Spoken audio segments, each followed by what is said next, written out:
Assalamualaikum warahmatullahi wabarakatuh. Saya Ahmed Zaki Iskandar, Ketua DPD Partai Golkar DKI Jakarta, sekaligus juga Ketua Tim Kampanye Daerah DKI Jakarta.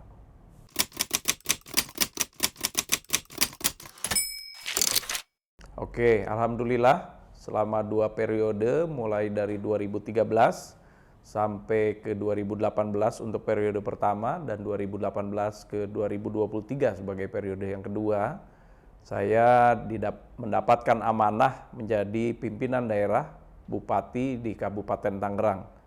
Dan selama 2 periode tersebut, dalam kurun waktu tersebut, alhamdulillah beberapa sarana prasarana baik di bidang pendidikan, kesehatan, infrastruktur, dan juga kegiatan untuk olahraga bagi masyarakat dan pemuda ini meningkat sangat drastis di Kabupaten Tangerang.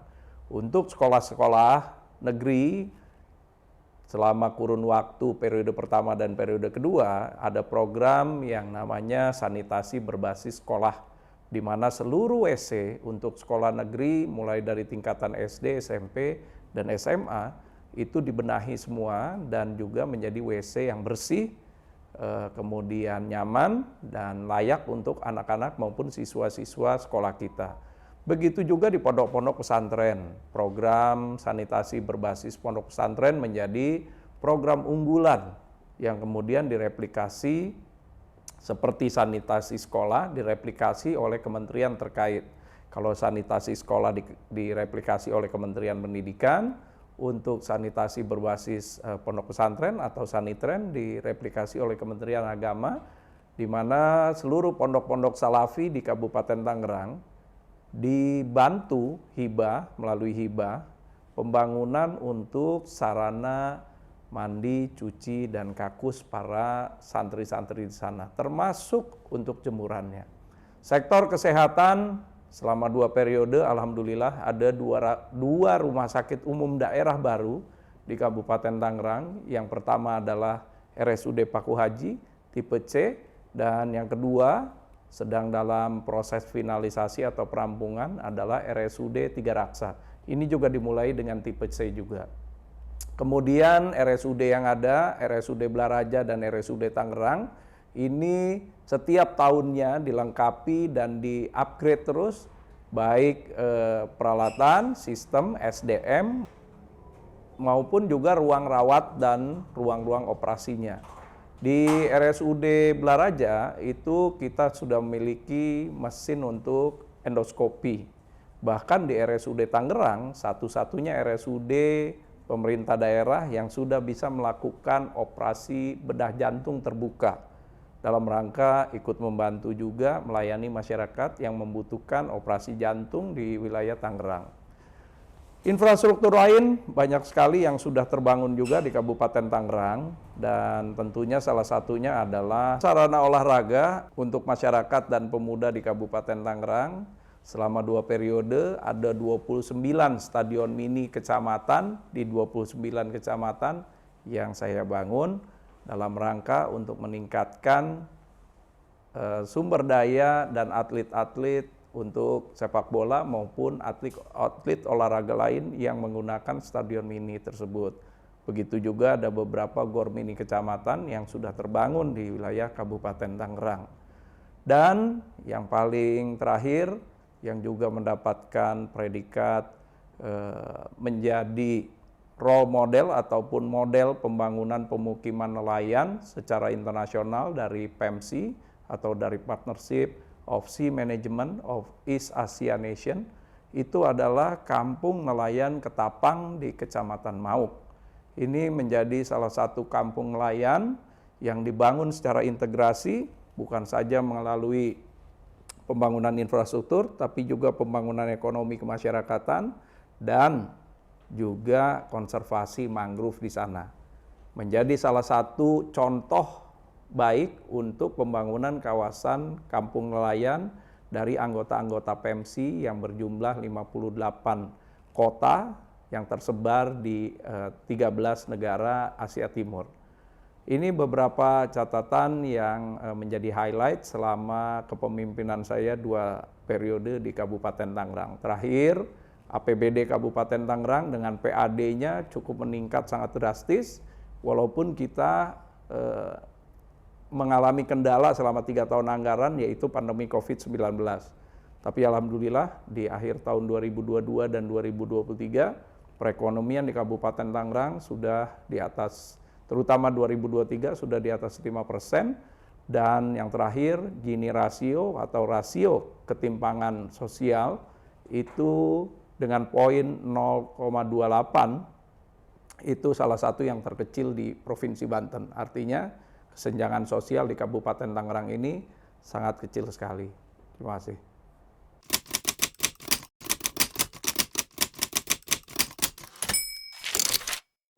Baik. Yang pertama, kekhasannya Kabupaten Tangerang adalah sekarang ini Kabupaten Tangerang sudah bermetamorfosis, sudah berubah, yang tadinya daerah pertanian, kemudian juga ladang, kebun, kemudian di akhir tahun 60-an, dimulai dari tahun 70-an, ditunjuk menjadi daerah kawasan industri oleh pemerintah pusat, ditambah lagi di tahun 80-an mulailah bertumbuhan pemukiman masyarakat. Ini juga program dari pemerintah pusat, di mana dibangun perumahan umum nasional di wilayah Kabupaten Tangerang dalam rangka menunjang perkembangan industri. Terakhir, di tahun 90-an mulai bertumbuhan juga kota-kota satelit pendukung untuk pusat perekonomian di wilayah Kabupaten Tangerang. Nah, sekarang dengan banyaknya kebutuhan terhadap perumahan pemukiman, perkembangan wilayah Kabupaten Tangerang sangat luar biasa sekali, ditunjang oleh beberapa kota satelit yang sedang dan terus membangun di wilayah Kabupaten Tangerang. Kesamaannya adalah Kabupaten Tangerang dengan Jakarta merupakan daerah tempat tujuan urban bagi masyarakat Indonesia, dari Sabang sampai Merauke. Jadi di Kabupaten Tangerang maupun di Jakarta ini setiap tahunnya hampir 200.000 jiwa masuk ke wilayah Kabupaten Tangerang. Dan ini tentu saja menjadi potensi dan juga ada sedikit tantangan di mana jumlah populasi meningkat sangat drastis sekali di wilayah Kabupaten Tangerang. Dengan banyaknya pembangunan, tentu saja beberapa bagian di Kabupaten Tangerang sudah berubah dari tadinya desa menjadi perkotaan.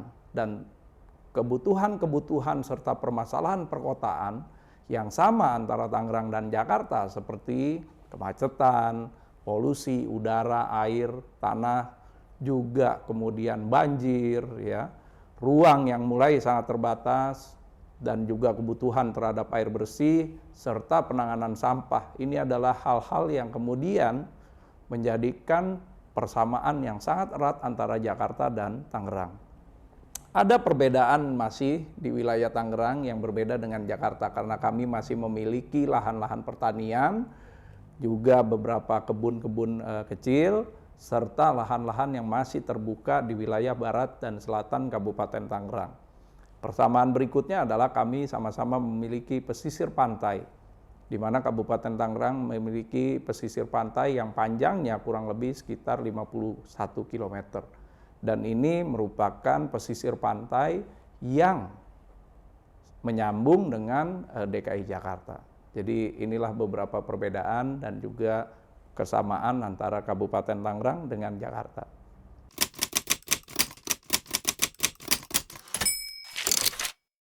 Oke, strategi untuk pemenangan pemilu legislatif di DKI Jakarta tentu saja tantangannya sangat luar biasa. Maka dari itu, mulai dari beberapa tahun yang lalu, kami sudah mencoba untuk mengajak seluruh bakal calon anggota legislatif bekerja di tengah-tengah masyarakat. Kita tahu dalam 2 tahun, 3 tahun pandemi terakhir, 2020 sampai 2022, kebutuhan masyarakat sangat tinggi sekali. Dan Partai Golkar Jakarta sering berada di tengah masyarakat dalam rangka memberikan bantuan-bantuan dan layanan sosial termasuk kesehatan. Salah satu contohnya adalah pemberian vaksin, baik di kantor Golkar maupun di kantor-kantor wilayah di se-Jakarta. Nah, ini beberapa hal langkah kecil yang kemudian kita kembangkan dengan para bakal anggota legislatif ini agar pada saat kampanye sekarang mereka bisa bergerak secara masif. Strategi yang paling tepat dan efektif adalah turun langsung menyapa masyarakat dan berbuat untuk masyarakat, baik sebelum masa kampanye maupun sesudah masa kampanye ataupun pada saat masa kampanye. Ini penting sekali agar masyarakat bisa mengenal sosok lebih jauh lagi para calon anggota legislatif dari Partai Golkar. Terlepas dari apapun, kami juga menginformasikan posisi Partai Golkar pada saat ini kepada masyarakat. Sebagai partai politik, kami tentu harus memberikan informasi jembatan antara pemerintah daerah dan juga masyarakat untuk bisa menampung aspirasi, kemudian juga bisa merealisasikan harapan-harapan masyarakat dengan program pembangunan yang ada di Jakarta. Nah, mudah-mudahan strategi ini berhasil dan tentu saja kita berharap juga kemenangan ataupun penambahan kursi Partai Golkar dengan kembali percayanya masyarakat kepada Partai Golkar ini menjadi target kami di Jakarta. Yang kedua mengenai pemilihan presiden. Kami sudah bergerak bersama-sama dengan tim kampanye daerah Prabowo Gibran untuk terus memberikan sosialisasi dan informasi terkait dengan program-program unggulan dari Pak Prabowo dan Mas Gibran. Bisa dilihat mulai dari bulan Agustus sampai Desember kemarin, kenaikan dari popularitas dan elektabilitas terutama Pak Prabowo dan Mas Gibran ini cukup signifikan kenaikannya. Dan mudah-mudahan nanti dalam waktu yang tersisa kita masih terus bisa bergerak langsung kepada masyarakat, memberikan dampak yang secara masif kita lakukan yang dirasakan oleh masyarakat. Salah satu contohnya adalah program untuk bantuan makan siang dan susu kepada masyarakat dari Pak Prabowo Gibran, khususnya untuk anak-anak siswa sekolah kita.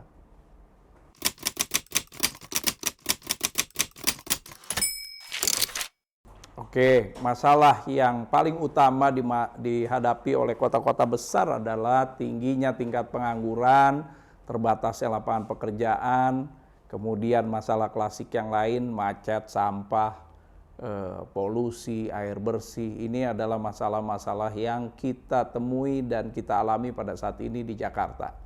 Solusinya untuk lapangan pekerjaan tentu saja ya, kita berharap pemerintah daerah mempersiapkan balai-balai latihan kerja yang bisa membekali masyarakat di DKI Jakarta dengan keterampilan-keterampilan tambahan yang bisa langsung diserap tenaganya maupun bisa melaksanakan kegiatan wirausahanya. Salah satu contoh yang sederhana aja, apabila kita membuka latihan kerja untuk katakanlah cukur rambut, kemudian juru masak, ya. Ini adalah sesuatu yang bisa menambah kemampuan dari masyarakat untuk mereka baik masuk ke dalam lapangan pekerjaan atau membuka lapangan pekerjaan bagi yang lain.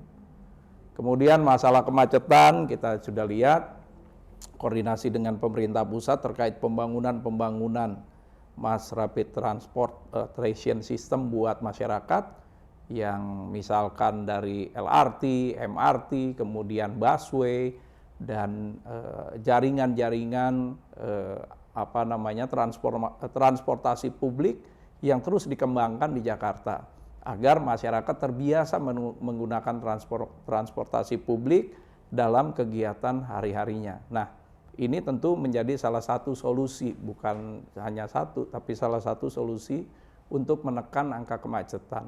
Selebihnya banjir juga dalam upaya menekan daerah-daerah rawan banjir, tentu saja koordinasi dengan pemerintah pusat terkait dengan penanganan banjir, terutama pemeliharaan, rehabilitasi untuk sungai-sungai dan anak sungai yang ada di Jakarta menjadi salah satu prioritas. Ini beberapa contoh terkait bagaimana menangani rencana untuk penanganan masalah-masalah di Jakarta. Ada lagi yang paling penting, satu lagi, yaitu sampah. Nah, ini juga perlu perhatian khusus antara pemerintah pusat dan pemerintah Provinsi DKI Jakarta untuk segera menetapkan sistem pemusnahan sampah dan pengelolaan sampah modern yang ramah lingkungan di tempat penampungan sampah DKI Jakarta.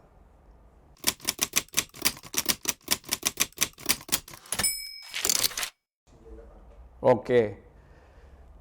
Sepak bola adalah salah satu olahraga yang digemari masyarakat Indonesia, bukan saja Jakarta dan Tangerang, tapi seluruh Indonesia. Dan sepak bola adalah olahraga yang kemudian membutuhkan kerjasama tim atau teamwork yang sangat baik sekali. Individu tidak bisa bekerja tanpa dukungan dari seluruh tim. Nah, ini adalah basic-basic dasar mengenai sepak bola yang harus kita lakukan pendidikannya di usia dini. Jadi kalau ditanya bagaimana dengan perkembangan sepak bola di Jakarta untuk Persija, yang mungkin saya akan lakukan adalah merehab lapangan-lapangan sepak bola yang ada di wilayah Jakarta untuk menjadi lapangan sepak bola yang layak untuk anak-anak kita, dan sekolah sepak bola berkembang pesat menciptakan atlet-atlet sepak bola yang nantinya bukan saja bisa mewakili Jakarta di event-event kejuaraan daerah, kemudian juga event-event di kejuaraan pelajar, tapi juga bisa menjadi aset untuk penyumbang pemain-pemain muda kepada klub kebanggaan dari masyarakat Jakarta, yaitu Persija Jakarta. Terlepas dari itu pun, klub ini kan memang dikelola secara profesional, tapi pemerintah daerah, pemerintah provinsi wajib ikut mendukung kesiapan fasilitas, sarana prasarana, mungkin juga stadion dan tempat latihan untuk Persija maupun nantinya akademi yang berada di wilayah di bawah Persija Jakarta. Nah, ini salah satu contoh yang kemudian sudah ada di Tangerang. Jadi kalau di Tangerang itu sudah ada secara reguler kejuaraan kelompok umur dari junior, yaitu 13, umur 15, dan umur 17 yang namanya Tangerang Junior League. Di Tangerang Junior League inilah manfaat dari seluruh stadion mini di Kabupaten Tangerang potensinya bisa kita lihat, dan perkembangan industri sepak bola maupun dunia sepak bola berkembang sangat baik.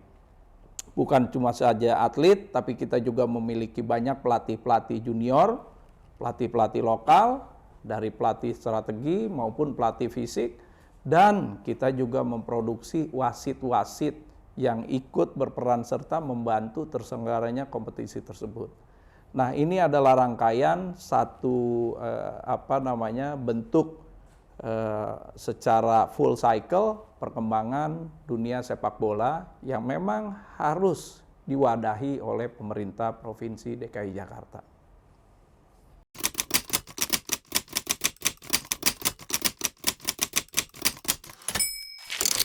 Tentunya ini merupakan daerah yang baru bagi saya, karena Dapil Jakarta 3 yang meliputi Jakarta Barat, Jakarta Utara, dan Pulau Seribu merupakan daerah yang sangat baru bagi popularitas seorang Zaki Iskandar. Dan karena rendahnya popularitas saya harus berbuat maksimal mungkin untuk meningkatkan popularitas saya melalui berbagai macam program, entah itu alat peraga, dan yang paling penting sekarang ini adalah bagaimana saya bisa bertemu masyarakat langsung. Dan sebagai calon anggota ataupun perwakilan dari masyarakat dari Jakarta, saya juga harus bisa berdiskusi, berkomunikasi, dan menyerap seluruh aspirasi masyarakat dari daerah pemilihan ini. Ini yang paling penting, kata kuncinya adalah bagaimana kita bisa berinteraksi langsung dengan masyarakat. Karena ada pepatah mengatakan, tak kenal maka tak sayang. Jadi kalau hanya sekedar pasang alat peraga, tidak pernah mengenal masyarakatnya, saya yakin ini juga akan menjadi hal yang sia-sia. Maka dari itu, selain alat peraga, kita juga wajib turun menyapa dan mengenal masyarakat yang nantinya akan kita wakili.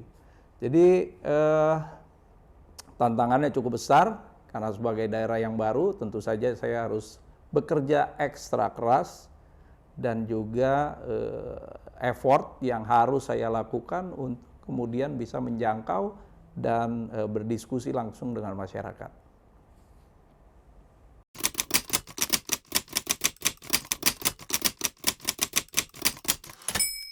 Untuk seluruh kader Partai Golkar Jakarta, saya ajak semua kader untuk bekerja keras dan dengan penuh semangat dan motivasi karena kita akan menjelang di hari pemilihan legislatif dan pemilihan presiden kurang lebih sekitar 60 hari lagi dari sekarang untuk meraih kemenangan Partai Golkar.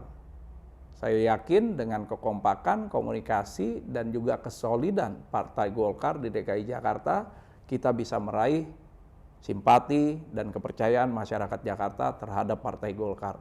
Nah, ini sangat penting karena ketika kita bergerak bersama-sama, baik itu kader maupun simpatisan nantinya, mudah-mudahan Partai Golkar bisa meraih suara yang mungkin masuk 5 besar atau 3 besar di Jakarta, kemudian bisa ikut memberikan warna dalam program pembangunan di Jakarta. Sekali lagi, waktu yang tersisa kita pergunakan sebaik-baiknya dan tentu saja seluruh kepentingan masyarakat harus menjadi prioritas dari seluruh kader Partai Golkar. Untuk masyarakat Jakarta, kami berharap mohon dukungan dan mohon doa restunya karena Partai Golkar sekarang ini bekerja untuk masyarakat dan tentu saja dengan tagline kami, Partai Golkar menang, rakyat sejahtera. Nah, ini berbagai macam aspirasi yang kami sudah tampung, mudah-mudahan menjadi pendorong dan pemicu semangat kami untuk bergerak melayani masyarakat di Jakarta. Terima kasih sekali lagi atas seluruh doa dan dukungannya selama ini.